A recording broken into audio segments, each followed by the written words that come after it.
దేవుడు అంటాడు కదా, మనుషుడు రొట్టె వలన కాదు కానీ దేవుడు నోటి నుంచి వచ్చే మాట ఏం చేస్తుంది, మిమ్మల్ని బ్రతికిస్తుంది అని చెప్పేసి. మిమ్మల్ని ఏం చేస్తుంది, బ్రతికిస్తుంది. ఉదాహరణకి కొన్ని మాటలు చెప్తాను, మీకు ఒక మాట చెప్తాను. కొంతమంది సాక్ష్యాలు చెప్తూ ఉంటారు, నాకు అన్ని లక్షలు అప్పు అయిపోయింది, ఇన్ని లక్షలు అప్పు అయిపోయాం, చచ్చిపోవాలనుకున్నాం. ఆ సమయంలో యేసు ప్రభు మాట విని దేవుని మందిరానికి వెళ్ళాం, దేవుడు బ్రతికించి మాకున్న అప్పులన్నీ కూడా తీర్చేశాడు. ఆయన మాట ఏం చేసింది వాళ్ళని, నువ్వు చచ్చిపోవద్దు, నీ అప్పులు నిన్ను చంపాలనుకుంటున్నాయి, నేను నిన్ను బ్రతికిస్తా. ఈ రోగం నిన్ను చంపాలనుకుంటుంది, కానీ నా మాట విని నేను బ్రతికిస్తా. ఈ సమస్య నిన్ను చంపాలనుకుంటుంది, కానీ నా మాట విని నేనేం చేస్తా, నిన్ను బ్రతికిస్తా. దేవునికి స్తుతి కలుగును గాక. ప్రైజ్ లార్డ్, హల్లెలూయా. నీకున్న కుటుంబ పరిస్థితులు బ్రతకడానికి ఆస్కారం లేకుండా చేస్తున్నాయి, నిన్ను చంపాలనుకుంటున్నాయి, కానీ నువ్వు నా మాట విను, నేనేం చేస్తాను, నిన్ను బ్రతికిస్తా. దాని అర్థం ఏంటి, నువ్వు నా మాట విను, నీ పరిస్థితి అన్ని కూడా సరిచేస్తాను, చక్కబరుస్తాను అని చెప్పేసి. ఎవరి మాట వినాలా, దేవుని మాట వినాలి, దేవుని మాట వినాలి. బైబిల్లో ఇంకో మాట కూడా చూద్దాం, ఇంకో మాట చూద్దాం. ద్వితీయోపదేశకాండం 13:1 ప్రవక్తయే గాని కలలు కనువాడే గాని నీ మధ్య లేచి నీ ఎదుట సూచక క్రియలనైనను మహత్య కార్యమునైనను చేసి నీవు ఎరుగని ఇతర దేవతలను అనుసరించి పూజింతము రమ్మని చెప్పిన ఎడల అతడు నీతో చెప్పిన సూచక క్రియ గాని మహత్ కార్యము గాని సంభవించినను ఆ ప్రవక్త మాటలను కలలు కనువాని మాటలను వినకూడదు.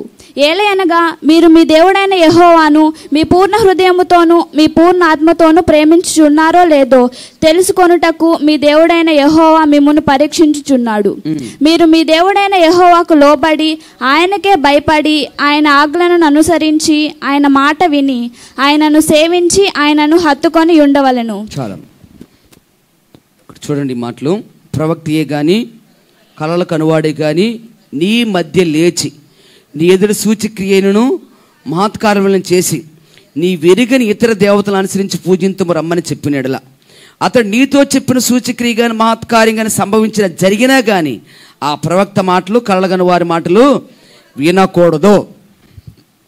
ఒకవేళ ప్రవచించినవి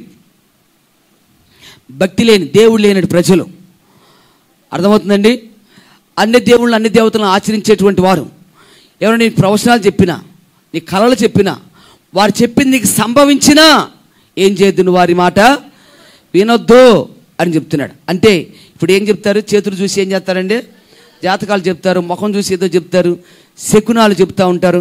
వాళ్ళు చెప్పినవి కూడా కొన్ని కొన్ని ఏమవుతాయి, జరుగుతాయి, కొన్ని జరుగుతాయి.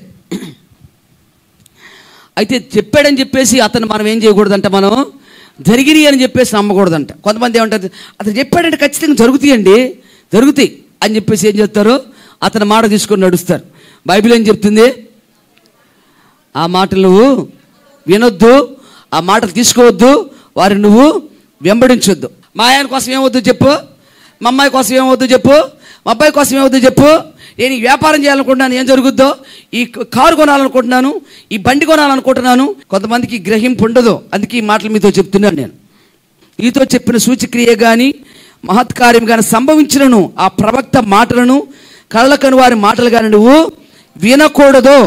ఏలయనగా మీరు మీ దేవుడైన యెహోవాను మీ పూర్ణ హృదయముతో పూర్ణాత్మతో ప్రేమించున్నారో లేదో తెలుసుకున్నట్టుకు మీ దేవుడైన యెహోవా మిమ్మను పరీక్షిస్తున్నాడు. మీరు మీ దేవుడైన యెహోవాకు లోబడి ఆయనకే భయపడి ఆయన ఆజ్ఞలు అనుసరించి ఆయన మాట విని ఆయన్ని సేవించి ఆయనను హత్తుకొని ఉండాలి. ఆయన ఏం చేయాలంట, మనం హత్తుకొని బ్రతకాలంట. ఎవరిని హత్తుకోవాలా, దేవుడిని హత్తుకొని బ్రతకాలి. దేవుడి నామానికి మహిమ కలుగునుగా. ఇలాంటి వాటన్నిటి కూడా మనం ఎలాగ ఉండాలి చెప్పండి, దూరంగా ఉండాలి. ప్రభువుకి మహిమ కలుగునుగాక. ప్రైజ్ లార్డ్, హల్లెలూయా.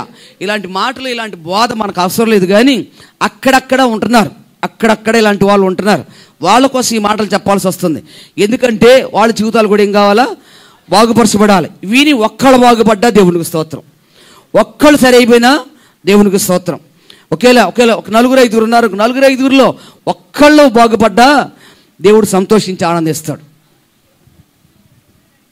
దేవుడు మరి నమ్ముకున్న వాళ్ళకి ఇప్పుడు బోధ చేసేది, నమ్ముకున్న వాళ్ళకి చెప్పట్లేదు నేను.